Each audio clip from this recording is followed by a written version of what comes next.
Eu cumprimento a todos com a paz do Senhor Jesus. Nós vamos refletir, meditar no texto da palavra do Senhor para nosso conhecimento, entendimento, para melhorar a nossa vida com o Senhor, para entender um pouco mais da palavra de Deus. O texto para nossa meditação, para nossa reflexão e entendimento está no Evangelho de Marcos, capítulo de número 14. Nós vamos ler do verso 3 ao verso 9, que declara-se assim: E estando em Betânia, assentado à mesa em casa de Simão o leproso, veio uma mulher que trazia um vaso de alabastro, com unguento de nardo puro de muito preço, e quebrando o vaso, lhe derramou sobre a cabeça. E alguns houve que em si mesmos se indignaram e disseram: Para que se fez este desperdício de unguento? Porque podia vender-se por mais de 300 dinheiros e dar aos pobres. E bramavam contra ela. Jesus, porém, disse: Deixai-a, porque a molestais? Ela fez-me boa obra. Porque sempre tendes os pobres convosco, e podeis fazer-lhe bem quando quiserdes, mas a mim nem sempre me tendes. E esta fez o que podia, e antecipou-se a ungir o meu corpo para a sepultura. Em verdade, vos digo que em todas as partes do mundo, onde este evangelho for pregado, também o que ela fez será contado para a sua memória. O texto fala de um momento quando Jesus estava em uma casa na cidade de Betânia. Betânia era a cidade de Maria, Lázaro e Marta. E o texto fala que eles estavam assentados à mesa na casa de Simão. E um fato aconteceu naquele momento. Nós vamos aqui abordar algumas coisas para a nossa compreensão, para melhorar o nosso entendimento acerca da palavra de Deus. O Senhor, Ele, quando fez o homem, Ele fez para o louvor da sua glória. Isso está no Salmo de número 8, do verso 4 ao verso de número 5. E Jesus, quando Ele veio ao mundo, na conversa com a mulher samaritana, em João capítulo 4, Ele diz que o Pai procura os verdadeiros adoradores que o adorem em espírito e em verdade. A expressão em espírito é a parte do homem que faz ligação com o Senhor, onde ninguém vê, só o Senhor. Só o Senhor conhece se aquele homem é o verdadeiro adorador ou não. O homem pode expressar louvores, atitudes e ações de adoração, porém só o Senhor pode conhecer e conhece, na verdade, o interior do coração do homem. Então é aquela parte que ninguém vê, não é a aparência, não é o exterior, mas é o interior. E é em verdade também porque há muitos falsos cristos, muitos falsos profetas, falsos ensinos, muitos falsos mestres que ajudam para si doutores, porque eles querem aquela palavra que agrada o seu coração, em detrimento muitas das vezes com o que está na Escritura Sagrada. É o que está em 2 Timóteo capítulo 4, verso 3, amontoarão para si doutores, os quais eles terão comichão nos ouvidos e agradarão aos seus ouvidos com aquelas palavras, mudando a verdade em mentira. É exemplo dos erros de ouro, quando o povo de Deus estava no deserto e Moisés estava no monte. O povo estava ao pé do monte e Moisés ficou 40 dias e 40 noites ali na presença de Deus. E o povo lá embaixo começou a ter uma falsa adoração. Eles tinham o nome de serem o povo de Deus, mas estavam praticando uma falsa adoração. A expressão adorar ou adoração, ele significa dentro da palavra coisas como culto, honra, reverência e homenagem prestados a um ser superior, no caso, ao Senhor Deus Todo-Poderoso. Na palavra de Deus, na Bíblia Sagrada, ela passou e mostra 3 etapas de adoração. A primeira foi pelos patriarcas Abraão, Isaac e Jacó, como que eles adoravam, como era o culto deles. Eles construíam altares, oravam a Deus e ofereciam sacrifícios. Depois, mais à frente, já no período de Moisés, Deus deu a Moisés para a construção do tabernáculo.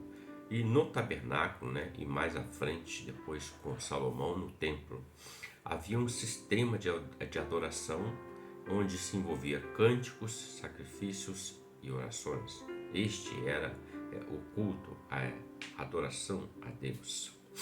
E para nosso tempo, o tempo da igreja, a adoração cristã, fazem parte da adoração cristã.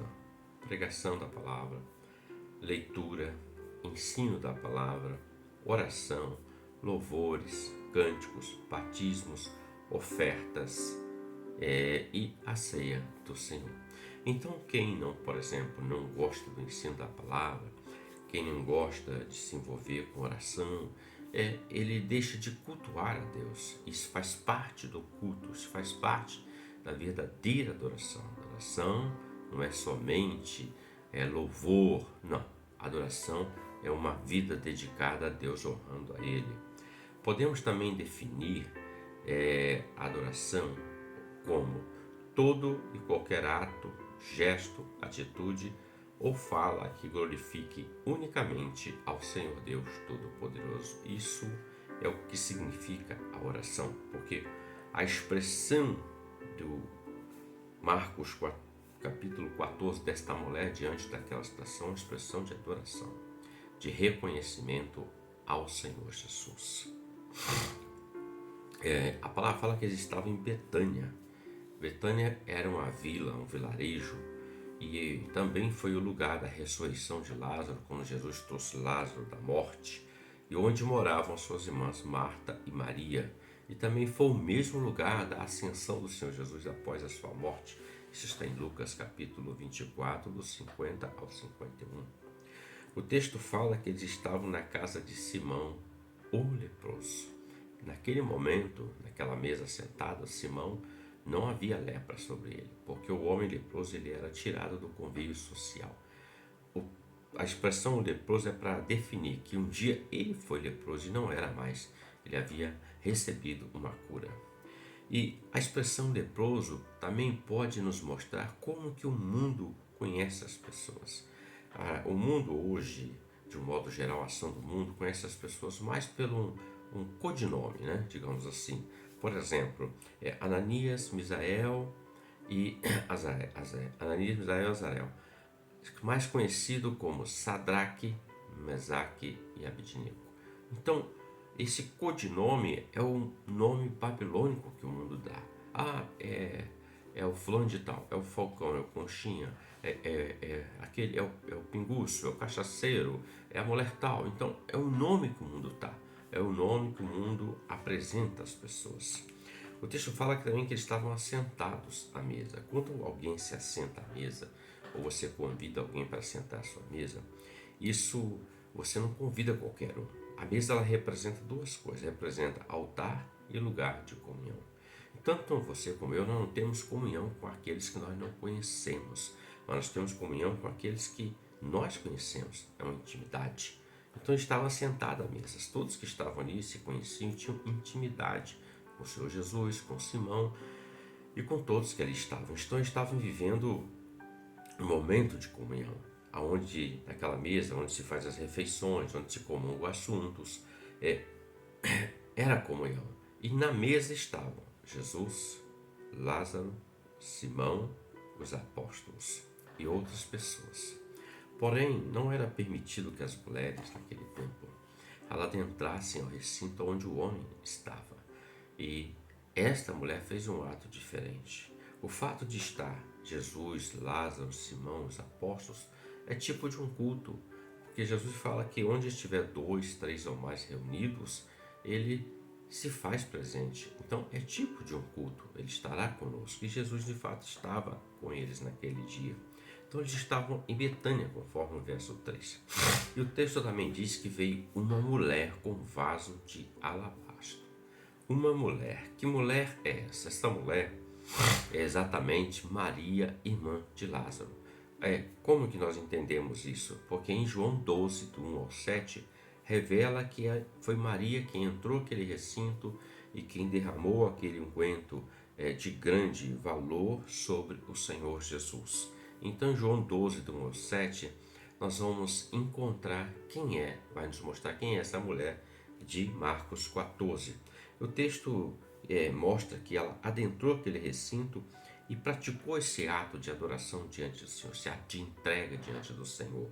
E mais uma vez nós vamos perceber que Maria, que ela escolheu a melhor parte, porque no Evangelho de Lucas, quando sua irmã Marta convida Jesus para casa, ela estava mais preocupada, no caso Marta, em atender, tanto que Jesus fala para ela: você está tão cansada e afadigada, mas uma coisa só é necessária, e Maria escolheu a melhor parte. Então Maria aqui, ela mais uma vez, ela surpreende, ela faz algo diferente. Ela simplesmente pega o que ela tinha de maior valor e ela derrama isso diante do Senhor como um ato de adoração. A atitude de Maria diante daqueles homens provocou um escândalo naquele momento. As pessoas começaram a dizer: podia vender-se por mais 300 dinheiro, podia dar aos pobres. E o verso 5 ainda declara que eles bramavam contra ela, ou seja, eles falavam contra ela. Então, essa mulher, naquele ato dela, provocou algo que as outras pessoas olharam e ficaram indignadas. Mas o ato dela foi um ato de verdadeira adoração, um ato de entrega. E muitas das vezes, no nosso ato de adoração, no seu ou de qualquer outro, na sua entrega, às vezes as pessoas podem olhar e dizer assim: para que isso, esse desperdício, para que essas coisas, né? Ou seja, as pessoas criticam. Quando Davi ele está trazendo a arca para Israel, para Jerusalém, o texto diz em 2 Samuel 6 que ele bailou na presença de Deus, e isso provocou um escândalo lá no lar dele, porque Mical ficou da janela e quando Davi chega, ela confronta ele por causa daquele ato. O texto também fala em 1 Samuel 1,24, quando Ana ela entra, ela ora e faz um voto com Deus, e Deus abre a madre dela porque ela era estéril. E nasce Samuel. Então Ana pega esse menino depois que nasce, com 3 anos de idade aproximadamente, ele entrega esse menino no templo. Então é um ato de adoração. A própria mulher cananeia, em Mateus capítulo 15, fala que ela precisava de uma bênção, porque a filha estava endemoniada. Ela vai até o Senhor Jesus, a multidão tentou impedir ela, mas ela continuou insistindo. E quando ela chega diante do Senhor Jesus, Jesus fala assim: mulher, eu não posso tirar o pão dos filhos e dar aos cachorrinhos. Jesus estava falando acerca de que eu vim para Israel e não para os gentios, porque ela era gentia. E a palavra diz que essa mulher, ela não se sentiu ofendida com isso. Antes ela disse o seguinte: mas até das migalhas que caem da mesa do seu Senhor, os cachorrinhos comem dele. E Jesus olha para o coração daquela mulher e diz assim: mulher, grande é a tua fé, vai-te em paz e seja feito conforme você veio buscar. E a filha dela ficou liberta naquele momento. Então ela se prostra diante do Senhor. Ela adora. As pessoas ficaram meio que espantadas, mas isso teve um impacto maravilhoso. Ela alcançou do Senhor algo tremendo. O vaso em questão que a Bíblia fala de alabastro era um vaso que era feito de uma pedra branca, um vaso fino, onde se colocavam líquidos, especialmente fragrâncias, perfumes de alto valor, como é o caso que quebrou um vaso e derramou sobre a sua cabeça. Ali continha um unguento de nardo puro, aquele perfume caríssimo, onde tem aquela embalagem bonita. Então tinha uma embalagem bonita, mas dentro daquela embalagem tinha algo de maior valor, que era o nardo puro, o perfume. O nardo é uma planta que do caule das raízes se extrai um perfume de muito valor. Então veja o que o texto está dizendo. Está falando que essa mulher pegou algo que ela tinha de muito valor e derramou sobre o Senhor. Para nós aqui, entendimento, esse vaso representa o homem, você e eu, nós, quando nós estamos praticando a verdadeira adoração. O nardo representa a essência da verdadeira adoração. Aquilo que está no coração do homem, a verdade, é o que o Senhor recebe.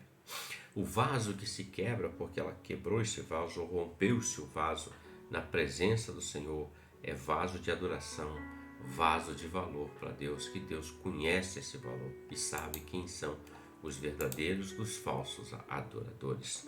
Então, ter vaso bonito não representa muita coisa, mas ter fragrância, a essência dentro deste vaso é o que representa tudo para Deus. Deus não está preocupado com a aparência, Deus quer o que está dentro do coração.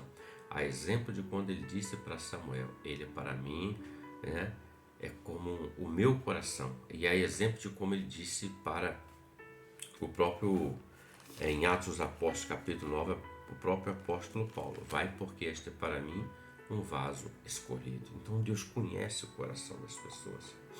Alguém disse assim para ela, por que se fez esse desperdício? Para que se fez? São perguntas que têm o intuito de desdenhar da importância daquilo que nós achamos importante para nós, que é estar diante do Senhor, que é adorar o Senhor, que é servir ao Senhor. Muitas pessoas às vezes vão perguntar para o servo de Deus o seguinte, para que culto todo dia? Por que você vai todo dia no culto, todo domingo?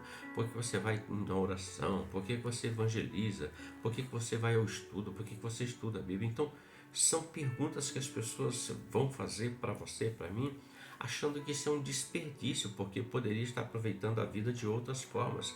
Mas você entende que você é um vaso na mão do Senhor e que você entende que isso faz parte da sua vida com Deus. Você tem prazer em adorar o Senhor, você tem prazer em estar no curso, você tem prazer em orar, você tem prazer no estudo da palavra, você tem prazer em fazer as coisas do Senhor.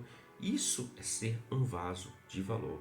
E o questionamento dessas pessoas, muitas das vezes, por quê?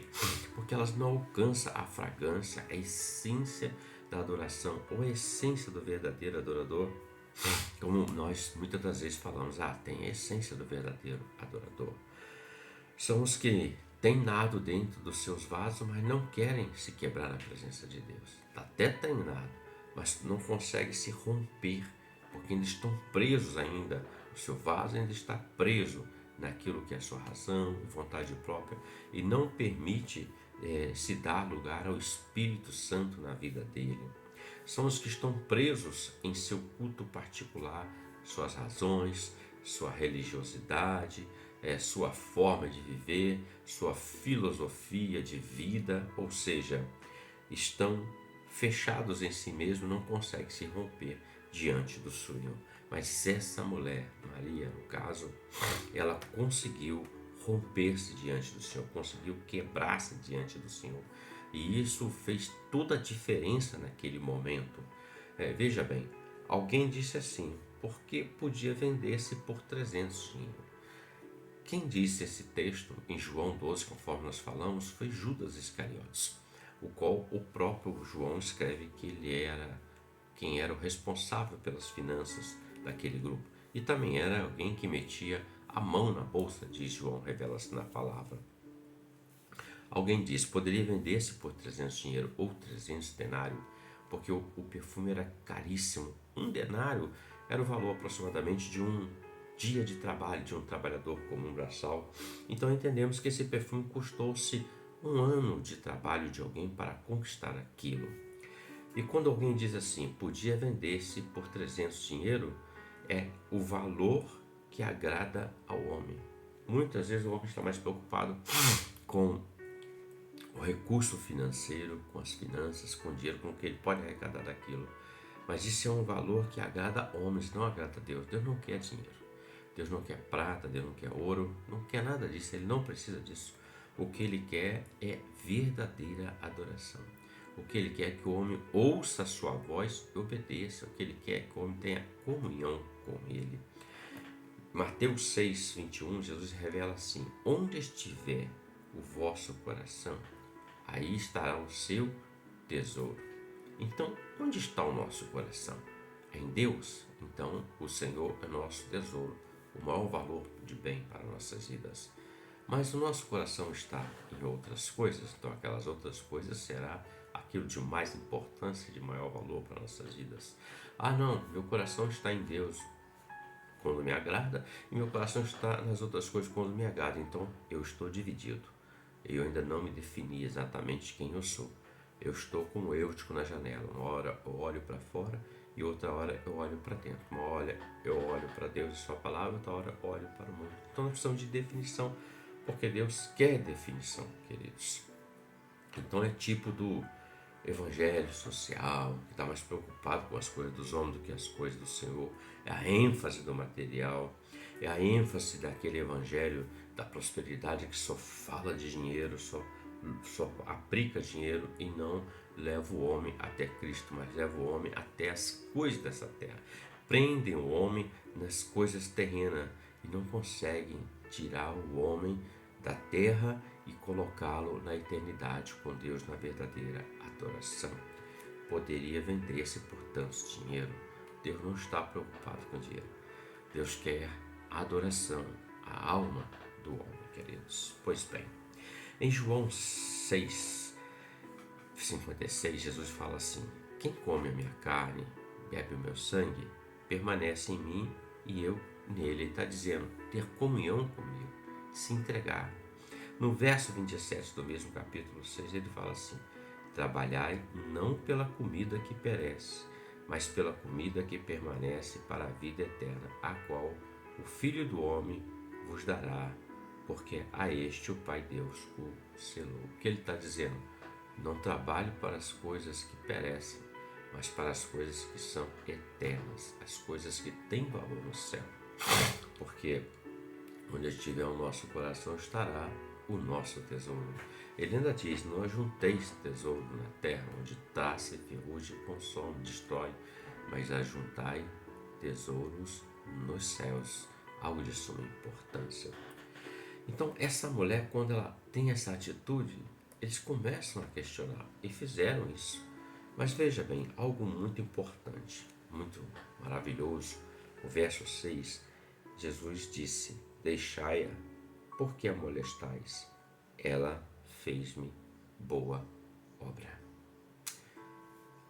O ato dela foi um ato sublime e sincero. Agradou o coração do Senhor. Ela conseguiu alcançar o coração do Senhor naquela expressão. Os outros estavam questionando a sua atitude, zombando, brigando com ela, como diz a palavra. Porém, Jesus intercede por ela agora. Jesus vem como sendo o advogado. Ele diz: ela me fez boa obra porque vocês estão molestando ela, porque vocês estão incomodando ela. Os molestadores são os assassinos dos verdadeiros adoradores. São aqueles que não conseguem alcançar a verdadeira adoração e querem matar aquele que está adorando. O primeiro ato público na Bíblia, na palavra, de um culto a Deus, de uma oferta a Deus, foi quando Caim e Abel levam a sua oferta até Deus, seu ato de adoração. E a palavra diz que Abel ofereceu da gordura do rebanho o melhor, o sangue, e Caim ofereceu do fruto da terra. Deus atentou para a obra de Abel e não aceitou aquela obra de Caim, mas Deus não rejeitou Caim. Fizemos bem isso. Ele rejeitou aquela oferta, porque aquela oferta não era sincera. Mas a palavra diz que Caim se irou, seu semblante mudou, e o que ele fez? Ele mata o seu irmão Abel. Por quê? Porque teve inveja dele, porque as suas obras eram más e as de Abel eram boas. Então sempre haverá assassinos e verdadeiros adoradores, aqueles que querem matar aquela essência que está dentro do verdadeiro adorador, e porque eles não conseguem ter a mesma expressão, eles não conseguem se romper, não conseguem quebrar-se diante do Senhor para que dele venha o bom perfume que agrada o coração do Senhor. E o texto diz que ela me fez boa obra. Jesus está intercedendo. Aquilo que agrada ao Senhor, podemos dizer o que é essa boa obra. Tiago, capítulo 2, 18, ele fala assim: Mas dirá alguém: tu tens a fé e eu tenho as obras. Mostra-me a tua fé sem as tuas obras, e eu te mostrarei a minha fé pelas minhas obras. A obra não salva ninguém, mas a fé sem obras é morta. Portanto, a minha prática define a minha fé, em quem eu creio, em quem eu confio. Apocalipse capítulo 2 e 3, Jesus ele fala às igrejas, as 7 cartas, as 7 igrejas da Ásia, ele diz assim: eu sei as tuas obras. Então o Senhor conhecia a obra de Simão na casa de Simão, ele conhecia a obra de todos que ali estavam naquele recinto. Ele sabia quem era e quem não era. Então ele conhece as obras. Não é eu que vou dizer eu fiz uma grande obra para Deus. Não. É Deus que vai aceitar, vai definir se essa obra foi grande ou não, foi maravilhosa ou não. Ele conhece a sua e conhece a minha. Ele conhece as intenções do coração do homem. Não adianta fazer algo magnífico, magnânimo, grandioso para Deus, mas aquilo é um fermento da sua aparência. Não adianta. Fez. Mas o que vai subir é a verdadeira adoração, a verdadeira essência. No capítulo 14 de Apocalipse, o verso 13, está escrito assim: e ouvi uma voz do céu que me dizia: escreve, bem-aventurados os mortos que desde agora morrem no Senhor. Sim, diz o Espírito, no caso o Espírito Santo, para que descansem dos seus trabalhos e as suas obras os sigam. Então, o final desse verso diz: e as suas obras os sigam. Tudo que foi feito, tudo que estamos fazendo e tudo que ainda vamos fazer, tudo vai acompanhar-nos para encontrar o Senhor naquele grande dia. Então, Jesus está dizendo: ela me fez uma boa obra. Ele estava como um advogado fiel, advogando a causa dela, né? Trazendo aquele momento uma paz. E veja, ele declara algo sublime no verso 9. Em verdade vos digo que em todas as partes do mundo o que ela fez também será contado para a sua memória. O que Jesus está dizendo é que o ato dela de adoração, da sua entrega, em todo lugar onde for pregada a palavra, no mundo todo, isso será lembrado. É lembrado aqui no mundo físico terreno e é lembrado na eternidade, no mundo espiritual. O que aprendemos aqui? Vamos concluir. Tudo que fazemos para Deus, seja verdadeiro ou não, isso fica na memória, isso será lembrado. Aquilo que é verdadeira adoração é o que vai agradar o coração do Senhor, o que vai subir até o trono de Deus. O que não é, isso não sobe, mas naquele dia as obras vão seguir e nós vamos passar diante do trono de Deus e as obras serão provadas pelo fogo e saberá se essa obra é verdadeira ou não, se ela é falsa ou não. Então, qual é o perfume que nós temos derramado diante do Senhor? O perfume que agrada a Deus ou o perfume que agrada os homens? O perfume que agrada a Deus ou o perfume que nos agrada? Qual é a essência que está dentro de nós? A exemplo, é a do nardo puro que sobe ou é aquela que não sobe? O segredo é romper-se, quebrar-se diante de Deus, porque quando nos rompemos, sai de nós o verdadeiro adorador e o Senhor recebe essa adoração. Reflita sobre isso e aprenda um pouco mais. Aprendamos, eu aprendo sempre que leio, acerca daquilo que é verdadeiro para Deus, daquilo que não é. Esse é um exemplo para nós, o vaso de alabastro. Mas o que manda é o que estava dentro do vaso, é a ação de se romper para que possa subir diante de Deus a verdadeira adoração. Que Deus te abençoe por esta palavra, em nome do Senhor Jesus. Amém?